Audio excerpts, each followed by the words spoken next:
வணக்கம். நீங்கள் இணைந்திருப்பது தரணி FM செய்திகளோடு. உள்நாட்டு செய்திகள். உள்ளூராட்சி மன்ற தேர்தல் திகதி அறிவிப்பு.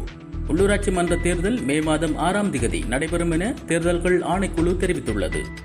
உள்ளூராட்சி மன்ற தேர்தலுக்கான வேட்புமனுக்களை ஏற்றுக்கொள்வது இன்று நண்பகல் 12 மணியுடன் நிறைவடைந்திருந்தது. அதன்படி ஆட்சேபனைகளை தெரிவிக்க இன்று பகல் 1:30 மணி வரை அவகாசம் அளிக்கப்பட்டுள்ளதாக தேர்தல் ஆணையம் தெரிவித்திருந்தது. இதேவேளை 336 உள்ளூராட்சி நிறுவனங்களுக்கான வேட்புமனுக்களை ஏற்றுக்கொள்ளும் நடவடிக்கை கடந்த 17ஆம் தேதி ஆரம்பமாகியிருந்தது. இதேவேளை உள்ளூராட்சி மன்ற தேர்தலுக்கான கட்டுப்பணம் செலுத்தும் காலம் நேற்று நண்பகல் 12 மணியுடன் நிறைவடைந்துள்ளதுடன் கட்டுப்பணம் செலுத்தும் நடவடிக்கை கடந்த 3ஆம் தேதி தொடங்கியதாகவும் எக்காரணம் கொண்டும் இந்த இறுதி தினம் நீடிக்கப்படாது என்று தேர்தல்கள் ஆணைக்குழு தெரிவித்திருந்தது.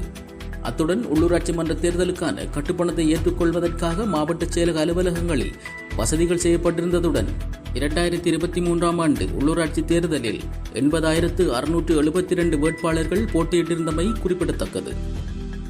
மேலும் செய்திகளை பெற்றுக்கொள்ள தரணி FM news.com இணையதளத்தோடு இணைந்திருங்கள். வணக்கம்.